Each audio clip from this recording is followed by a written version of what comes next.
Y'all should dance in the Here goes. background. Dance. We're live. Dance.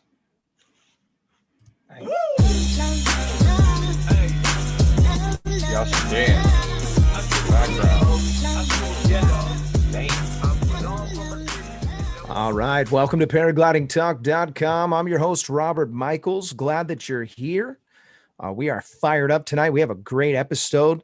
Tonight, we have Kyle O'Glee with us. Kyle O'Glee is in the studio there.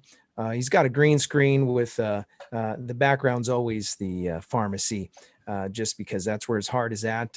But we also have in moderation, Craig Taylor's with us. Anthony Paragringo, he's there south, just north of the border. Also, Nick Fasekas is with us. Sean Nafsker is going to spin the wheel of Winnie Things. And if you want to get your name in the wheel, you need to speak up. If you're in the chat, your name's being put into the a list of good things to win. The wheel of Winnie Spinny Things, Robert. Yeah, the spinny wheel of There Winnie we Things. go. I'm trying. My brain's so thin. I'm trying to do too many things at once. There we go. Now we're cooking with Crisco. So tonight, this show is brought to you by a few different organizations. One is PPG Smoke, ppgsmoke.com. Go check out the website. He's got some updates. Check your email. One of those updates has to do with the headphones that he's working on, some Bluetooth and Sena capable. Also, I don't know if it's Sena capable. They're all kinds of really nice features, though. Go check it out. He's got all the details on his website, ppgsmoke.com. Also, the show is brought to you by paramotorprops.com. If you blow up a prop, you want a good deal on something new and quickly and at a good price, paramotorprops.com. Also, I got this nice little thing from Pear Orange Products, PearOrangeProducts.com. They are the first sponsor of the show. That cup is full of candy. So I'm excited to eat that later on. And so PearOrangeProducts.com is the website. Reach out to Larry if you're interested in buying some gear. Maybe you want something to protect your gear and you want to keep on flying. So paragliding. Talk.com is the website. If you want to be involved, maybe you want to be involved in the after show. If you are wanting to do that, you support the show on Patreon or PayPal. And we also enjoy the super chats and keep the show going. You might learn something that can save your life. You might learn something, or you might be able to just provide an opportunity for somebody else to learn something down the road. So that's what we're here for, so that we can be better pilots, better every time. So welcome, Kyle O'Glee. Thank you so much for sticking around the workplace so that you can come and stream and talk to us about all things flying. Really appreciate that. All good, man. All good. This is the best internet in town right here. That's right. On Thursday nights, best internet. Oh, wait, the fastest internet in Spring Hill, Louisiana, I guess is how I should have stated that. Yeah. Oh, your internet connection. I thought you were complimenting the show, and I was like, yeah, the show. Yeah, that too. It was a show. Double entendre. Is that what they call it? Oh, Yeah, God, I'm using words. I don't know what they mean. Madre? I'm in trouble. The mother of all shows. Is that what you're saying? Madre? That's mother in Spanish. I'll teach you. Yes. I'll Madre, teach you. Padre. That's right. Habla español poquito. Muy bueno. Sí. Órale. People are going to tune in and think they're on the wrong channel. Yeah. Click the buttons. let's plan a trip to San Diego again, Kyle. I think it's overdue. Yes, I've been dreaming about it, thinking about it. Yeah. In fact, the other day, someone like Necro commented on an old video, and it was before I even went to Torrey Pines, but there was Torrey Pines footage in the video, and when I clicked on it, it was right there. I was like, oh yeah, look at that. Yeah. That's why I love putting YouTube videos up, because you can go back and look at where you were and go on the adventure again. Heck yeah, man. Yeah, I've been doing some editing lately. Oh yeah. Downtime. Thank you for that, by the way. You posted a video either this morning or yesterday. Yeah. About with the line diagram. And we were talking about James Kiwi Johnson's accident, and the report came out from Ozone. And so you did a breakdown on that. There's a link in the description of this video if you want to check that report out and check out the Kyle O'Glee's breakdown of that. I thought it was really good, and I really appreciate you taking the time to do that. And I saw, I like how you put the pictures and integrated it all. We do want to talk a little bit about that tonight. Also, I have kind of sad news. Lori Kadakis had an accident, and he passed away. This was an accident involving a malfunction under reserve. And so there's going to be reports and all that. So we'll just stay tuned. I don't want to say too much, but yeah, it's unfortunate situation. So prayers go out to his family and those that were affected by that. If you don't know who Lori Kadakis was, he flew 702 miles across Australia, 1,130 kilometers. He had a write-up in XC magazine about that trip. So he broke a record, and also he's a local guy. A lot of the guys in the flying community had a good relationship with him, and so really heartbreaking. Way too young to be passing away. So anyways, I want to shift gears. Let's talk a little bit about what happened with the report coming out of Ozone, and the breakdown that you did was really good. I want to just, if you can, kind of do a recap about what your takeaways were from the lines, and maybe I'll just give you the platform, and there's a few things that I wanted to try to cover. Well, there was 3 big points that, Ozone did all the work. I just basically read the report. I thought, and this would make good content. It would be great to share it. It said right there in the report, the family wished that it would get shared so that maybe it could save somebody or, prevent catastrophe, whatever. The big takeaway for me was, how the lines sort of fail. They in the cascading, they called it an unzipping effect. I'd seen some brief video of, failure testing, destructive testing, the paragliders, snatching them real hard with a truck or driving them so fast and they come loose. But, to hear about it happening to somebody in the wild, the 3 big takeaways that Ozone took from it was, don't fly overloaded. If there's line damage, fix it and make sure things are put together right. I think all 3 of the things put together. Something they failed to mention in the conclusions, though, was just how high he was. He was almost 14,000 feet and climbing at 5 meters a second. So you could imagine just how much work that probably was physically at that altitude. Although he did have supplemental oxygen, in my mind, I'm thinking, what if it wasn't enough oxygen? What is his reaction times like when the thing winds up? How quick do you get G'd out in that situation, that high, that cold, winding up that hard? And then some other things I learned with the lines, when you get twisted up and then pull those high G loads, it actually damages the lines quite a bit just from them rubbing amongst themselves. And in typical fashion, the first failure is usually a center A line. One of the center A lines breaks, and then it cascades straight back down the cord to the trailing edge, and then everything opens up from there out towards the tips. So, and something else was the whiplash effect that I learned from the report. When those lines are under so much tension and they break, it's like a whip, literally. Like you take the Western guys with the whip and they whip stuff, they can cut flesh, they can chop things in half with them. Well, those lines do the same thing. They'll whip into that glider and they'll tear the glider. They can hit other lines and break lines. These were things that were new to me. Now that you give it some thought and read what other people are reporting, it makes perfect sense. But initially you think, a paraglider line breaks, it just breaks and that's it. But apparently they can snap around and break all kind of other stuff or the glider.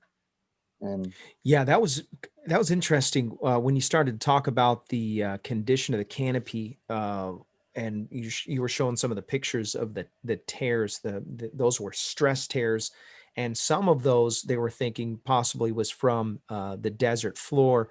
But I never even thought about the whipping part of it. That's interesting. Mm-hmm. Yeah, they think that's what happened to some of the lines. Like, yeah, they broke in a place where further up the cascade, they had a full detachment So why would it break in the middle and the top? They think that it probably came from some other line whipping it.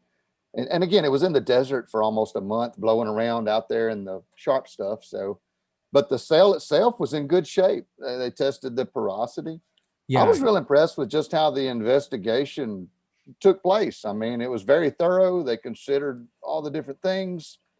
You know, they know a lot more about the gliders and the physics behind them failing just because they build them and test them on probably the biggest level. I think Ozone's probably the biggest glider company out there. Man, I don't know. Yeah. I'm just guessing. Yeah, That no, makes they are. sense. They are. They're I huge was though. I know they're involved in all, windsurfing, paragliding, paramotoring. Yeah, They've got wings for all kind of things. they are. And I'm going to quote Phil Russman. They are leaps and bounds ahead of the next best guy.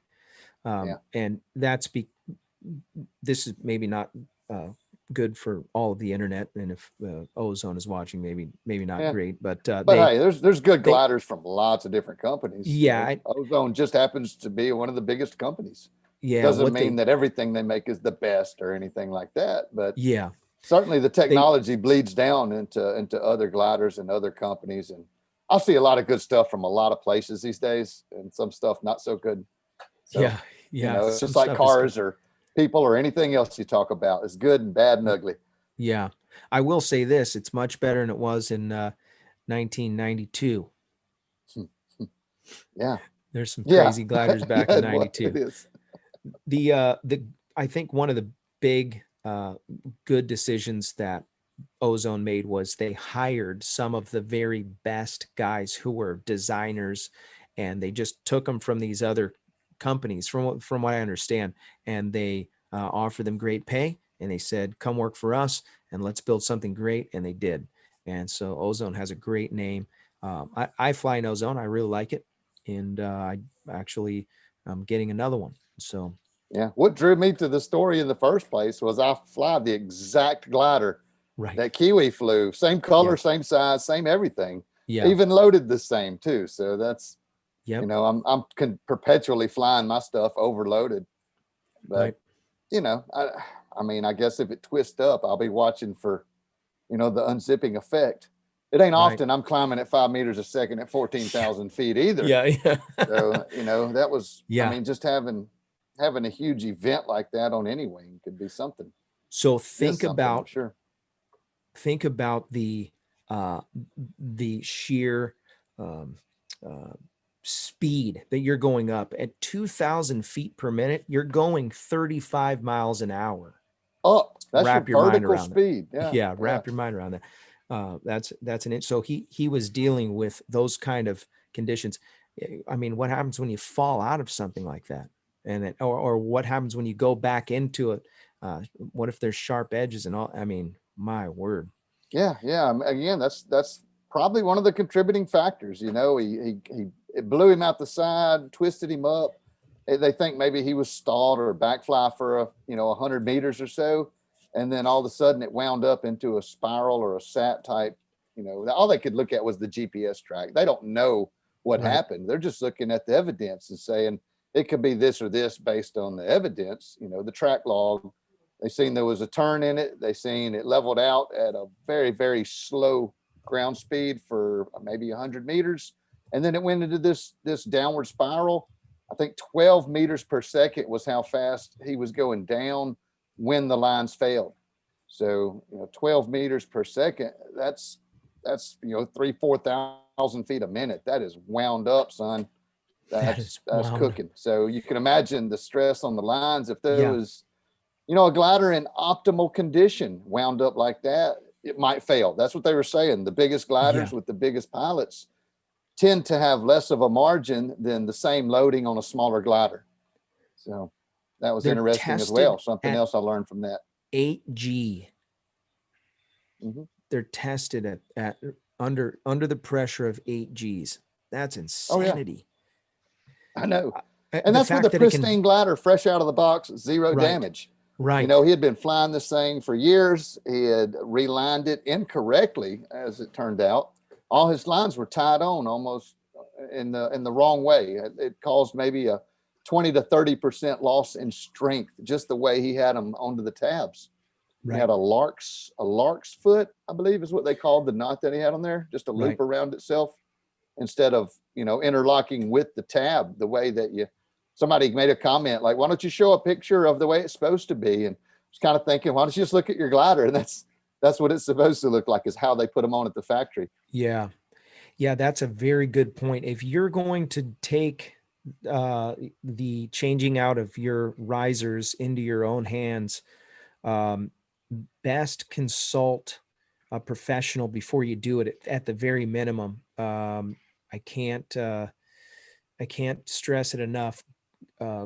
Doing it right. Russman has a standard that he says, once it gets to the place that you need to change the risers, just get rid of it. Mm-hmm. Yeah. You know, get rid of it. And he's a proponent of flying fresh gear.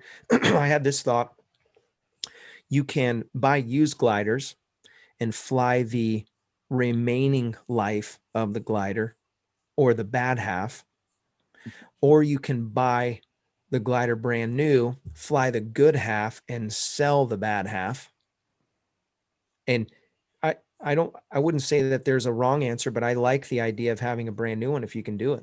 Oh yeah. Yeah. Fresh gear, new kit. That's, you know, I'm guilty. Yeah. Guilty. Yeah. I Like like new kit. I like the idea of, I just don't know what they're going to come out with that's going to replace the Xeno. That glider's so magical. Yeah. You fly the Enzo? No, I've not, but I don't want to either. You know, it's spicier than the Xeno. It's for racing. I don't race. You know, I don't feel like racing. I don't feel like bringing competition into my flying for any reason. You know, other than maybe getting a free ride back. I guess a prepaid ride back. That's, you know, competitions are convenient in that fact that there's other people along the same path as you. If you're just out there like me by yourself flying around, you know, going on a huge cross country, it's almost certainly a self-retrieve or call somebody to come help. You know, but having friends and places to fly, and, you know, other people on cross country, other people driving, that's, if you got that, feel blessed, because we don't always have that. Yeah. You know, I made one actually, a driver. His name's Tabin. He just turned 16, so now he'll be able to drive us around. Nice. More of a reason to come to San Diego. We got a driver. Custom taxi. Uber. That's what? right. Well, one guy gave us, he earned, I'm not going to say how much, to literally drive us back to our cars after a sight flying day. We were all planning on going cross country. It didn't work out. And so the guy ended up with a fistful of cash at the end. And I told my son, and he was like, what? Oh, Dad, I can do that. I'm like, yeah, I know. For sure. Yeah. For sure. Yeah. Drivers always wanted. Yeah. And if you ever get into a hang gliding community, you know, those guys got to get the racks back down. Yes. And so they're always shuffling for drivers to drive down the mountain. Everybody wants to fly down the mountain, but they're if you ever get a big gaggle of hang gliders, that's something that could be worked out, maybe, is driving the trucks down. I always see that that's a need in the community. Yep. Something else I wanted to talk about, and I feel like we covered all the stuff that I wrote down that I wanted to discuss. One of the things that I did want to mention, age of the wing.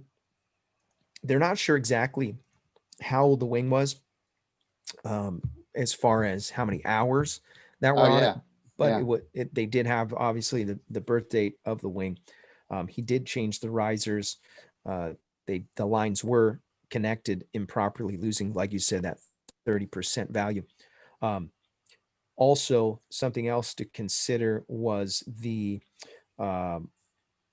tracking and what he was using for GPS. So there seems to be a consensus that it broke on impact, but there was maybe some drift involved that, it's kind of convoluted. I'm not sure how that went down. Did that show up in that report about what happened with his GPS tracker? No, they just said they used the data. He had a XC Tracer Mini Mini 2 or Mini 3. Right. I made a comment. I think it's the same one that I use. I've got 2 or 3 from that company, but it's man, they're pretty tough little instruments. I couldn't imagine even a hard impact would tear one of those things up. It's Well, just a tiny little box. Yeah, it wasn't that, but maybe he didn't even have like we have the Garmin InReach Mini. I Oh, don't like think a call for help thing. yeah, I don't think he had anything. I mean, he didn't even for throw that. his reserve. They think he passed out, you know, Right. for, you know, during the high G spiral. And that's kind of what I was aiming, you know, in my mind. I'm thinking, you know, hypoxic, maybe cold, maybe, you know, even though it's August in the desert, it's, you know, at 14,000, it's cold. Yeah. So I it could have, I don't know. You know, we don't know. We know the glider failed when it wound up. yeah. That's kind of what the report showed. But as far as what happened, Yeah. we A few- kind of there was a know. f- But the fact that he never even touched his reserve handle that we know of, you know, kind of makes me Right. think maybe he was out before, you know, catastrophe happened.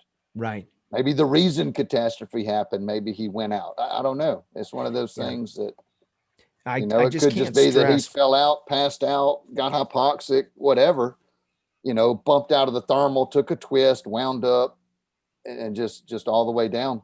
Yeah. Tough to say. Yeah, that's another thing that we don't talk about enough is your heart health. Mhm. I know it's the very last thing anybody wants to talk about in America. Listen, I had me a Mac rib. By the way, Mac ribs is back. It says energy drink, but I've been putting water in it all day. So Yeah. just water. Just water. I'm telling you, man, we've got to keep ourselves healthy. One Yeah. thing that I'll do every once in a while is just purposely throw my gear on and hike up. What do you got there? Strawberry shortcake Sunday Oh, stress ball, I guess. yeah. I don't know. Okay. It's just laying here in the lab. I have no idea where it came from. I like that. Probably someone's children. The drug dealers probably gave it with some drugs. Yeah. No, definitely one of the girls' kids was probably left Oh. that here. Yeah. So yeah, heart condition, when you get into those high G's, your blood can't pump to your brain, and that's why you pass out. And some believe that is a contributing factor to a lot of people going unconscious under G's. It's a good idea if you can get into a G load simulator and see what you can handle.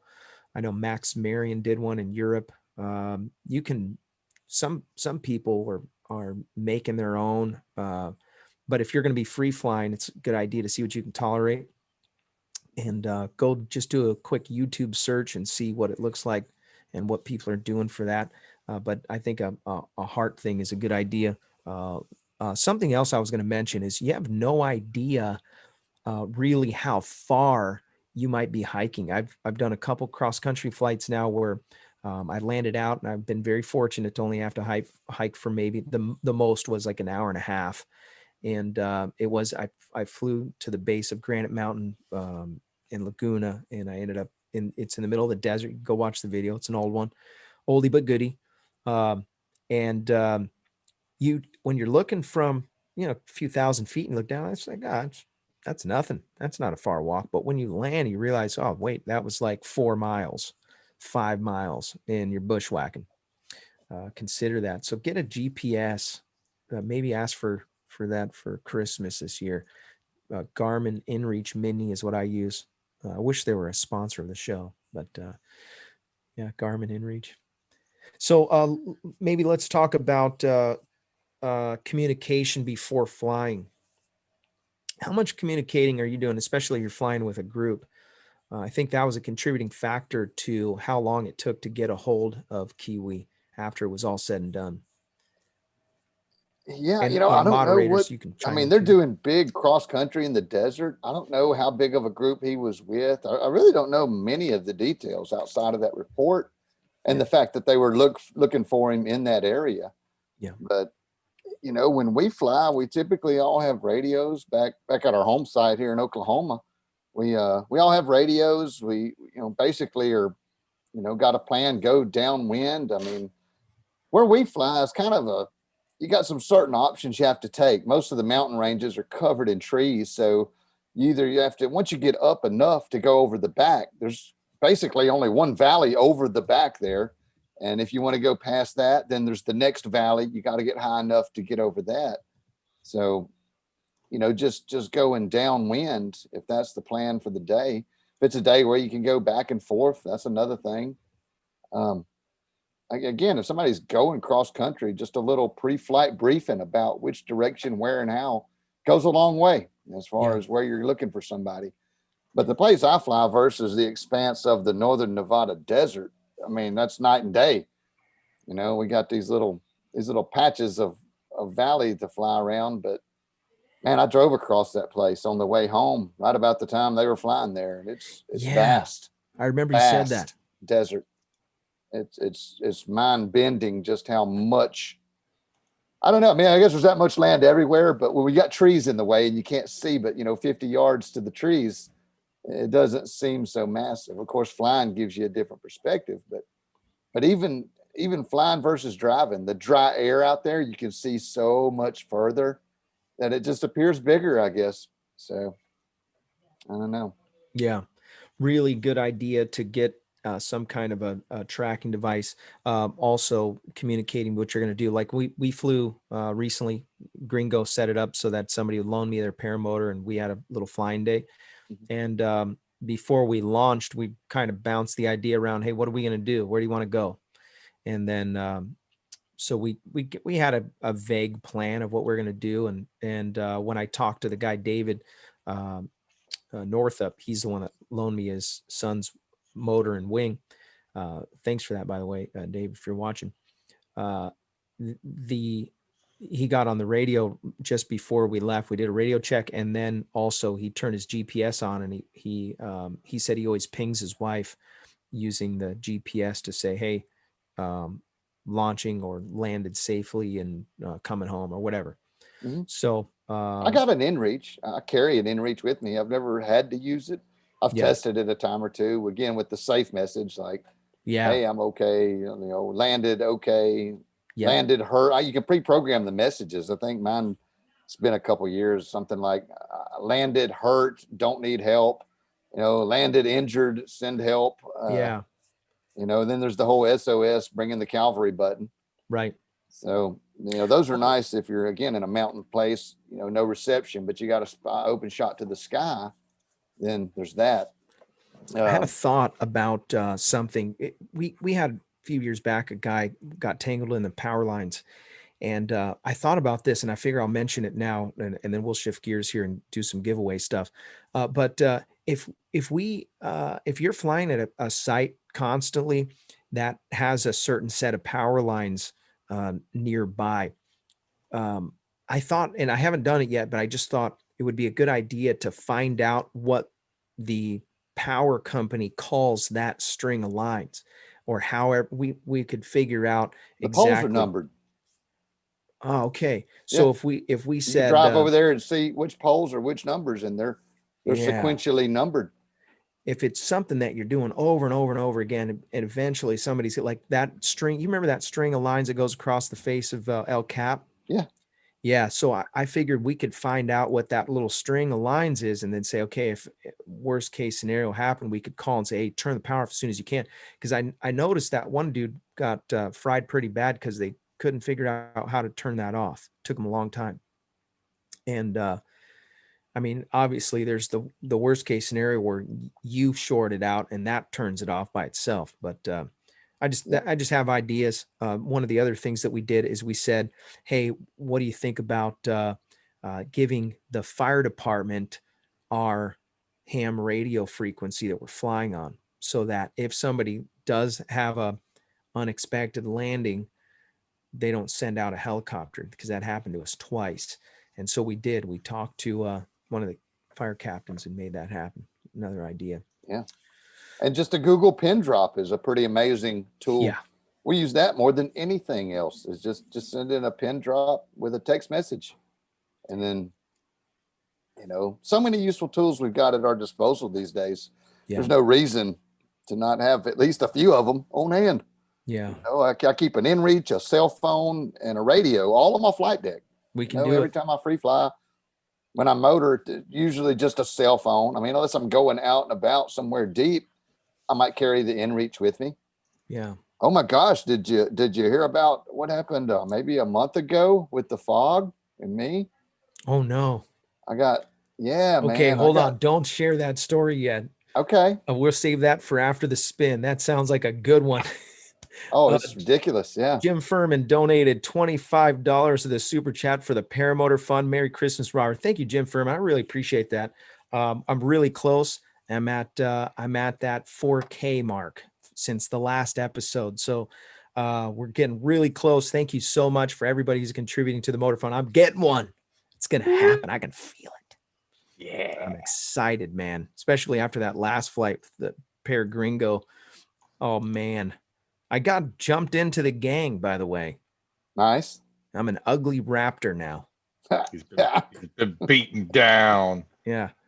Got the beat down. Chris Fenmore just donated $50 to the Motor Fund. My word. Thank you, kind sir. Chris Fenmore. Let's spin the wheel, shall we? Yeah, because I want to hear some more good stuff. More good stories. I want to hear man. about this. Yeah. When Let me Kyle see O here. says, man, did you hear? Oh, man. Get your cameras ready. All right, we're going to spin the wheel for a paraglidingtalk.com t-shirt. There we go. Y'all can see my screen, right? I was going to joke around and tell you that I was going to be giving away a My Pillow because I got 2 My Pillows, but they gave me a neck ache. Here we go. This Yeah, is everybody's my name. pillows. Yeah, put that back, son. And here we go. Paraglidingtalk.com. This spin of the wheel is brought to you by Nebraska PPG. Josh Bowden runs a school in Nebraska, and if you're interested in getting a top-notch training for paramotoring, you can sign up with Josh and his team today. There's a link in the description if you want to get a hold of them. Okay. The show is also brought to you by the Tri-State Skywalkers. If you're in the Indiana, Kentucky, or Ohio area, you can reach out to Brandon McLeod. Joining a flying club will make you a better pilot and safer pilot. And it's just a great idea. Join a flying club today. I did. Here it goes. Wouldn't it be funny if it was Jim Furman? I don't know. I think it'll pass look at him. that. It might be Fast. Fly Swamper. Might be Fly Ooh. Swamper. It's I going don't know. Walter. One No, to it's still fly. Going Well, all the way maybe. to Mike ass. $80 in shipping. One to I don't know. One. Want to fly. Yes. Want to fly. I do too. To I don't know fly. how happy Robert is. Yeah, I know. That was scary. It's Congratulations. like 50 one bucks to to fly. ship it out there. T-shirt. Want to fly? Reach out to me at paraglidingtalk.com. Look at this kid, little troll. How did you escape mom's wrath and get in here? All right, Oh, kick his rocks. mom's on the internet. I seen her on there. Yeah, she is. Dang it. Hey, Aaron. Not paying attention. Let the kids escape. Hey, Want to hey, fly. Robert, Clark Kent wants to know, since you're now part of the Ugly Raptors, are we going to start seeing you at 5:30 in the morning? Yes. Yes, you will. As soon as I get a Sure motor, we will. I'm on it. Hey, I was there, Brian. I was there before you. Oh, I'm saying? 2 minutes. Yeah, at least 2 minutes. Yeah. Yep. I also had 2 trailers following me, so you know. That's true. You can blame those guys. This show is also brought to you by iFly Indiana Powered Paragliding. If you're interested in flying paramotors, no better place to get the proper training than iflyindiana.com is the website. iflyindiana.com. Kevin and his team will get your feet off the ground. Yeah. So what, Kyle, please expound on what happened with the fog. Okay, so I got a drone. I re-upped my drone stash because I Okay. had enough money from the YouTube and the Patreon support that it's time to buy a new camera. I use that money for camera gear, like the technical stuff, cards, stuff Yeah, like that. I knew them little micro drones I gave you eventually would sink in and you'd be getting into I knew it. So one of my favorite things to do with the drone is to go up and check out the sky, like before I go flying maybe, or just to do a time lapse. They do all kind of neat things. So I get up before sunrise. I want to catch like a time lapse of the sunrise. And I knew there was going to be fog. I looked at the weather report at like 4 a.m. It's like patchy, dense fog. Sometimes that's good, sometimes bad. Sometimes it's good, then it goes bad in this case. And I take the drone and I set it right out the back porch, launch it up. I'm at 140 feet and I'm kind of got it set towards the sun. And I set a time lapse up so that it takes pictures for like 20 minutes and then makes a sweet little video out of it later. And so I'm looking at it occasionally and it's just got this dreamscape of like fog floating through the trees, and the trees are poking out of it and the fields are all fogged in, but you can see the ground clearly. It's not a safety issue, several miles visibility. I mean, it just looked good. It looked fun. And so I was going to go get the paramotor. So I go set up the paramotor, lay out the wing in the yard, fuel it up. I even put my helmet on, get my music going. What I don't want to do is let the drone automatically land, because I got this little dog that will kill it. Like 100%, she would kill it if it landed by itself. So I've got to be there when it lands to scold her away from it. Like, don't bite it, and save my drone. So I'm standing there in full garb, stuff's laid out, clipped in, ready to launch in the yard. And I'm watching like the last little screenshot of the, it's like every 2 seconds it takes a still. And so I'm not watching the time lapse. I'm watching just the pictures as they take. It takes the last one. I look at it and I'm like, oh, it still looks beautiful. But it looked like there was a little like dew settled on the lens. It turned out that was an 800-foot cloud bank rolling in. Oh, And I didn't know it. So I could still see, I was kind of looking kind of sideways to it. It's like, wow, it looks amazing still. So I put the drone away, walked over to the wing. Literally 1 minute later, I threw on the paramotor and I launched. And when I actually launched, like I looked left and right and I could still see many miles, in both directions. Right out in front of me over the trees, it was just white anyway, just that morning white sky. The sun hadn't even come up yet. This is pre-sunrise. And I launched. And as soon as I cleared the tree line, I just, the whole world vanished. I'm just in the white room, like immediately. And maybe at 100 feet, I couldn't see a thing. And so I did a left turn and a descent to try to get back into the field near, like across the street from my home. And as I go down and I think I'm about to come out into this field, all of a sudden I just see trees, just trees. There's nothing else. And then a dirt road goes by. I can see a dirt road. Oh. I don't even know where there's a dirt road beside my house. I'm like, oh Lord, I am lost, like legit lost in the fog. And there's also a tower, like maybe a half a mile away from my house. And I didn't want to hit that. So I'm like, this is stupid. I need to climb. If I can't get down, I need to climb. And so I hit the gas and climbed for maybe 45 seconds or a minute before I climbed out of the top. And when I climbed out of the top, man, the whole world had just socked in. It was just white, just the white room below me. And I didn't know what else to do, really. I was like, golly. So I watched the sunrise for a few minutes, and I had 4 or 5 liters of fuel, maybe an hour worth of fuel. So I wasn't ever panicked or freaked or anything like this. I was kind of fully composed the whole time and never did turn the camera on either. I had a GoPro, just a dead GoPro on the helmet. This was just a flight for me, just to go, mess around, watch the sunrise from the paramotor. Fun times. Those are some of the best. At this point, I'm at 1,400 feet and I'm like, well, I got my cell phone. So I pull it out and I opened up the Google map. Again, another plug for Google Map there. Yeah. And it showed that I was like way out over the swampland. Like I had nowhere to land underneath me, even though it was all just white, puffy fog anyway. So I got to push into the wind. I dumped the trimmers and it probably took me 10 or 15 minutes to push back to where I was over my property. Now I didn't even know which way was downwind exactly at this point either, because you got no reference to the ground. Right. You're not sure which way you're drifting. The clouds may be moving different than where the wind's actually blowing. So I'm a bit disoriented, but I figure out pretty quick that, toward the sunrise is into the wind, also back the way I needed to go. In my meandering around, I drifted downwind. Obviously, that's where you drift. So at this point, I'm not really worried about, violating laws or regulations. I'm just like, I need to live through this, it's just, as you could get yourself hung up. And I didn't even tell anybody I was flying. I was completely by myself. Like my wife would just leave later and see the truck in the front yard. Yeah. Like, it just looks like I'm gone until you drive and see it in the front yard there. And I take the Google Maps and I've got gloves on as well. It's kind of cool. So manipulating the phone is sort of a hassle. And flipping from the GPS, it shows the ground speed, altitude, all this stuff. And then you've got the map that shows just the blue dot moving across the map. So I kind of look, I'm at 1,400 feet, and I'm like, where's the top of the fog? It's at 1,000, and my yard sits at about 200. So I know this fog bank is 800 feet thick. I'm like, gosh, this is gonna be spooky town. I'm gonna have to go to spooky town if I'm gonna get home.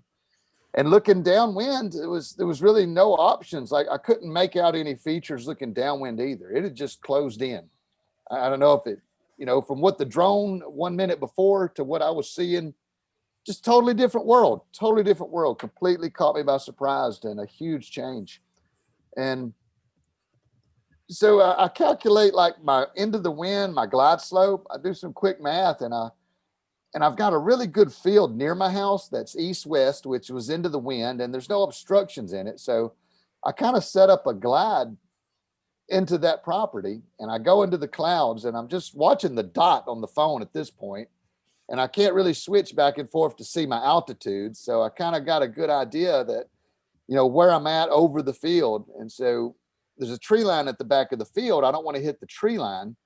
And I'm just watching the dot, and I'm kind of keeping an eye under me and watching the dot. And, you catch yourself drifting. And so, and as a side note, we've got a real luxury with paragliders in IMC conditions because you can stay stable. You don't get into a graveyard spiral. All you have to do is sit level, and the pendular stability keeps you level on the paraglider. You may drift slightly, but you're not going to go into like a high G turn and plow in like you would maybe in an airplane in that situation. Right. So I know I have an advantage as far as navigating instrument conditions.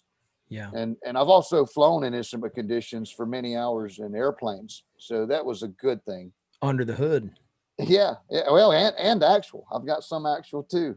Wow. And anyhow, that's other stories. So I'm looking at the blue dot, and I'm kind of figuring like I've gone through it 30, 40 seconds. Again, I got to be getting close. And I've still got plenty of field in front of me based on the GPS. And then I kind of start making out something. Maybe it's cow pies or grass, but I can see the ground. And I kind of, I guess, and we're talking like 50 feet visibility. It is socked in, dude. I could see the trees to the side of the field. I couldn't see the trees at the end of the field until I got to them. And then, once I realized I had a reference to the ground, I just put the phone up and I knew where I was. And I hopped over a tree line, got back down low, took a left, went into my yard, and then landed right by the truck again. Just like, wow, did that just happen? Did that just happen? I was completely freaked that had just happened, And so I went back and immediately wrote the stuff down. Like I did a little write-up about it on, I think, Facebook, Paramount or something. Oh, you did? Yeah. Kind of committed it to history. Yeah. So anyway, I went back and looked at the time lapse that the drone had took. At that point, it had made a little video, and I watched the video, and you could see at the corner of the video, this fog bank just pushing in and right as it got to the edge of my yard was where the last shot happened. And, looking at it frame by frame, you don't see it creeping in, but when you watch the 20 minutes compressed down to 10 seconds, it's like, that's coming this way. I probably should not go. But all my indicators, were saying go. It was a green light all the way around. It was queued up to be a wonderful flight. And it was a wonderful flight. It was just spooky town for a little while, but I was able to navigate it perfectly. Can you without imagine? a cell phone, not sure what I would have done. Yeah, that's a critical little piece of machinery. Hit the navigate button and follow cell phone it. instrument approach into a cow field in Shongaloo. Who else done that? Yeah. Yeah. By the way, I want to say special thanks to Jordankis Garcia. He donated $50 to the super chat for the paramotor. Really appreciate that. Absolutely. It's just super cool. Really appreciate it. You guys are awesome, man. Oh, and I had 2 liters of fuel when I landed. So you still had some time. I was getting close, man. 2 liters isn't much in a Vitarazi 185. So how much time would you think that'd give you? 20 minutes. I knew I wanted to do the approach with power. I didn't want to wait until I ran out of gas and then be, committed to it. Good point. So I figured I would go in while I still had some juice left, and if it was a bust or I messed up or got lost, I could climb again and maybe set up for another one. I don't know. That was my pea brain thinking, but it worked out. Not that I would recommend anybody, and I don't want anybody to think that I did this on purpose either. This wasn't like, oh, let's see if I can navigate fog on a paramotor. It was a complete blindside. Like, just all of a sudden I was socked in, and when I turned around, I was still socked in, and that's how people get real hurt in airplanes.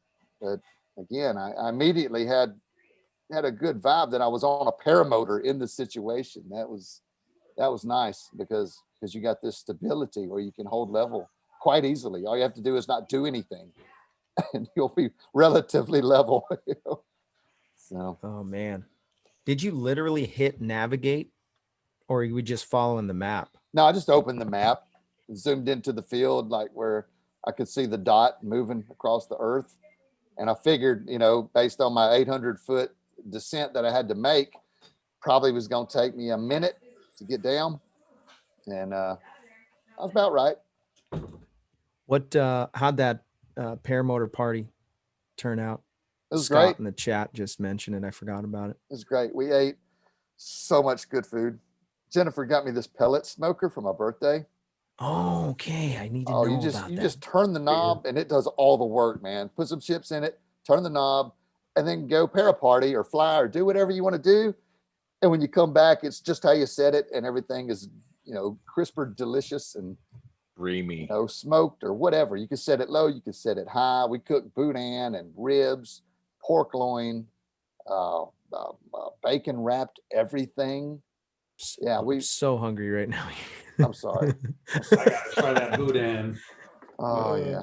What is a boudin? What is a boudin? It's pretty good. You should get some. What is a boudin? It's pork and rice and seasoning inside of a sausage casing. It looks like a sausage lamb, but it's not. It's way better. Way better. Mm-hmm. Fun stuff. Cajun delicacy. It may be the best thing we have. Sounds filling. I got a soft spot in my heart for gumbo, but yeah. Boudin's it's so versatile. You can boil it, you can grill it, you could smoke it, you can microwave it. You could probably eat it raw in a pinch. I don't know. Stick it on the hood of your, under the truck and let the motor heat it up and eat it like that. But so it'd be a bad analogy. You can eat it with your hands. It'd be like a bad analogy to say it's like Spam, but not like Spam. Oh no. Ooh. No. It's way better than Spam, but it lasts just as long. Okay. Spam's like the drug powder in the corner of the balance over here. Like, what is that, right? Drug powder. You want to taste it, drug filler. Yeah. Everybody's drug balance has like the powder that gathers up in the corners. Yeah. You wipe it out, but there's always that mystery. Yeah, like what is powder that stacks up in there. It's probably some of everything. You probably grow boobs, get high, and go blind to all if you tasted some of that stuff. Get diarrhea. Yeah. Side effects include diarrhea. By the way, the show is brought to you by Lone Star Paramotor. Lone Star Paramotor. If you're in the state of Texas, you want to get some training, Ron Turan and his team they have some world-class training. LoneStarParamotor.com is the website. Also, if you want to get some Freeflight training and you've got some time to come to San Diego, another sponsor of the show is Torrey Pines Glider Port. They are amazing. If you want to learn how to free fly, most beautiful place in the United States, it's Torrey Pines Glider Port. That's my opinion. I can't think of a better place. Max Marion, any one of the guys, the website is flytorrey.com. That's flytorrey, TORREY.com. Links in the description. Yeah. And Blossom's pretty nice too. Oh, Blossom's beautiful. Yeah. I dream about it sometimes. It has been difficult to fly out there. Can't get there after work soon enough, so I have to. I'm getting dark early, huh? Not with a motor. It does, but not with the motor. That's right, Anthony Peregringo. I took a motor lunch break flight today. Yeah. Very, very comfortable temperature-wise. We had a high of 75 at 3 p.m. And also just, I don't know, I felt like I was in a paint shaker. It was so turbulent today. No Hmm. big whacks, no huge surges, but just constant little just I could not just relax and fly. I just kept having to deal with this constant turbulence. I think I made the analogy that like you feel like the Yahtzee dice they in the Yeah, cup, yeah. you shake it like that's what this flight feels like. Like I'm a Uh. Yahtzee die. Yep. Hey, Robert, Yes, your, sir. your fly buddy, Paul Elwood, wants you to start reading some questions from the chat that I've been putting in there. So Let's do it. Yeah, fire away. You I don't guys want got them some. yelling at me. I want them yelling at you. Yeah. And by the way, Paul is he's a chill guy, but he's coming up, man. He's going to be flying with us too. I don't know if you know him. You met him yet, Anthony? I haven't yet. I don't Yeah, think. he's a local. He actually lives up on the hill. He's got a radio, and he'll look out his window. He can see Blossom from his house. He can see El Cap from his house.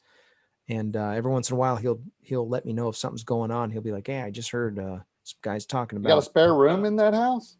I think he does actually. He I'm does. just And playing, huh? he's got a motor too. He's got Tell him he's to, got a tell him to send a pin drop and I'll buzz his house next time. yeah. No, he's right in the flight path. Oh. Yeah, but he does. Oh, okay. You're ready, queued up with those pictures, those questions? I don't. I had to reboot Oh. my computer. You should have Oh, them. that's okay. Yeah, I have them right here. I just didn't want to step I on your lost toes. most of them. Mark H asked this question. He said, "Did the lines fail before causing the incident, G's, or did the incident, G's, cause the lines to fail?"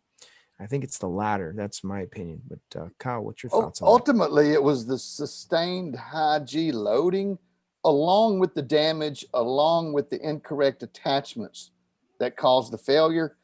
And it's like a chain reaction. Once one goes, it just if you watch it at full speed, these gliders failing, you can look it up on YouTube. Destructive glider testing, EN. There's a big truck that says EN painted on it. And it looks like just pow, they all go at once. It looks like instantaneous, but they said under high speed footage is where you can see one, then the next one, then the next one, and then everything kind of opens from there. So high speed camera footage is the only way to tell which ones goes first or last. And ultimately the high G loading when the lines are twisted causes enough friction that it damages the lines enough that they will fail, under those circumstances.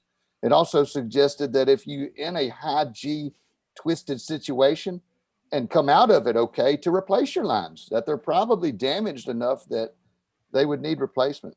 The ones that are coming right off the risers were the first ones to fail, not the ones at the top. That was a surprise as well, because those are the strongest ones. So, your main A or B that comes right off the riser, that's your thickest line on the whole glider, probably carrying the most load. So interesting. Yeah. Never Trust a Skinny Chef Shane asked, how old or how many hours should you start thinking about getting into a new wing?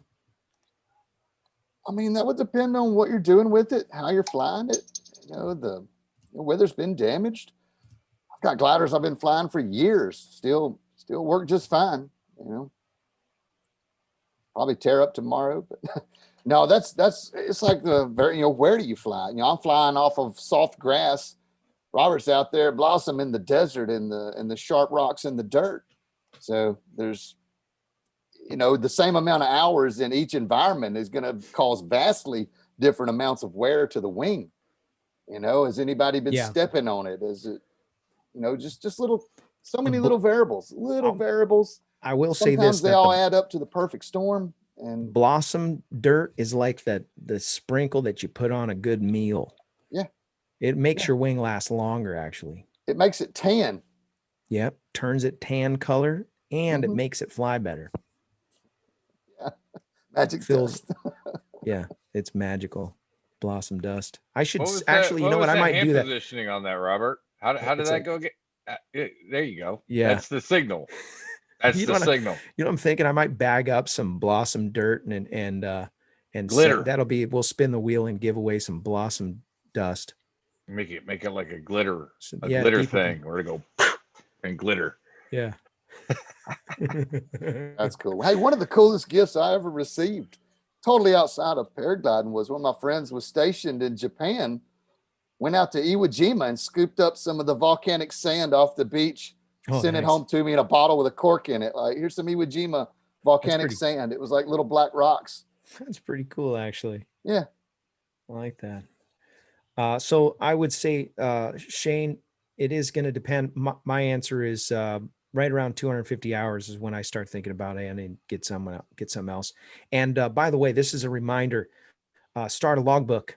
Even if you don't have one, you haven't started one. If you're a free flight guy or you're a motor guy, start a logbook, log all your flights. You will not regret it later on. I'm telling you, it is, you just lose track of how much you're doing. There's web-based ones. I have a hard copy. I have a hard book that I write in, and I use my software, and then I'll go in there and handwrite it just in case.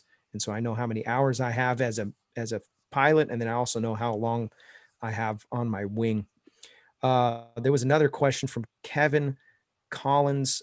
He said, so that wing may have only been able to withstand half the G loading due to improper knots, ? And yeah, 30%. And then the lifespan. So yeah, they said 30% weaker than they would have been. That's how much strength they lost by tying those incorrect attachments. Yep. There was another question I saw. Can you ask Kyle? This is from Paul Elwood. He said, can you ask Kyle when he's going to start trike training at his school? Hopefully this coming year. Okay. I mean, if all falls into plan, I'm aiming at building a trike trainer mobile. So nice. that 2 seats, go-kart drive, and everything else set up just like a paramotor. You attach a wing to it, but it doesn't have a propeller. It has a wheel that drives it. So you don't have to worry about, busting props and tangling up, and just build a rig that you can learn to, drive the wing just like you would. You got a throttle. It moves the same basically, but if you go to lift off the ground, the wheel loses traction and you actually can't fly the thing. And then also having 2 seats allows me to sit right there with you, get you going with the kiting and kind of talk you through it as we're doing it. Because taxiing is where you learn to fly wheels. Flying's easy. Yeah. It's almost a brainless thing to do, just to fly around, in the air. But, taking off, landing, especially on wheels, it could become difficult coordinating the throttle inputs and the feet movements properly without over controlling it. That's where most people flip. They'll over control, pull the wrong way, and boom, happens real fast. I've seen that. Not that there's a whole lot of carnage and injury, but it almost always results in a damaged prop and a scratched cage of some sort. And anyway, but I plan on building a trike trainer. I think that's going to be a useful tool. Probably get my investment back. First few people that go through it, I'll get whatever time and money I got in it. Pretty excited to see Paul get up in the air. Another question. This was from Mike McCarty. He said, what's your take on chase cams? Safe for beginners? ? Snag probability and such? I don't think beginners should touch any cameras. I think they should focus on flying. I didn't put a camera on my flying gear for 2 years. I wanted to get good at flying first. And you put a camera on there, that's going to be something else that might distract you from an important thing. Even if you say you're not going to think about the camera, you're going to focus on, you just pretend it's not there. It's there, and you'll catch yourself filming something or looking at something or saying something that, even if it takes 5% of your focus, that may be the 5% that you needed to have on, just learning good active glider control or, clipping in your buckles or whatever, take your pick of all the important things. But the camera's not important. The camera would do you much better if you set it off to the side and video your launch and your landing, so that if you come back and review that, you can notice little mistakes that you might make that you won't pick up if it's mounted on your head or on a chase cam or, it's just extra complexity. You don't get much benefit from it. And all honestly, just having it on your head is bad enough. I mean, just it gets snagged every time I turn around. I'm the world's best at that. I'll go ahead and say it right here, right now. I can snag a GoPro better than anyone. Yeah. Yep. I mean, you think about that. We're literally toying with like a head of hair worth of lines, Oh, yeah. and we're gonna bring them over our head to bring up the wing every time. Yeah, that's Oh, probably man. why I'm Hanging good at right ground through it. handling, because Yeah. all the lines, I'm used to it. No, it's because of the Literally practice, hanging Sean. right Come through on it. now. Yeah. It's just because you Yeah, practice a lot. that's The Well- true. reason anybody gets good at anything is because they practice it a lot. Yeah, It's you know, Yeah. make the good moves, do them over and over till you're not. Once you're making the moves and not thinking about making the moves, then you can introduce a camera into the mix, maybe. And because your focus isn't tied up on the little important things because they're background noise now. You're just operating like driving a vehicle. It's well, poor example, the ye who never buckles up before I pull the camera out. Again, a dang distraction. If I didn't have the camera, I probably would say, oh, I need a seatbelt. But it happens probably twice a week. I get in the truck, start vlogging, and the thing beeps at me because I picked Reminder. up the camera instead of buckling my seatbelt in Yeah, the yeah. vehicle. Yeah. What if it's a leg strap or a chest strap? Because I'm trying to do the same thing. But Yeah, I wanted to make sure that the flying was just sort of, reflexive before I introduced other complexity into that. Yeah. Chase cam, I'll say this. I've had some experiences where it wanted to get tangled up in the glider. Now this is free flight, so you guys aren't usually launching with strong winds, but I had it where it wanted to wrap around the wing in just a millisecond. It was all tangled in everything, and I can see that happening if you're paramotoring. Consider this one thing. An easy breakaway. I know the camera's $400, whatever, from GoPro, and it's your favorite tool and all that crap. But when you tie it, put it on something that will break away. We call them fusible links. Soft work link, at work. weak link. Weak Yeah. link. Yeah. Yep. A weak link. If you don't do that, if you just go straight for the gusto with PPG Smoke's version of the Chase Cam and you just clip it on to whatever, you might damage your glider. That's just, before you even get off the ground. And then if you're launching in winds, we're at that 1 hour mark. Thank you guys so much. We're going to go to the after show.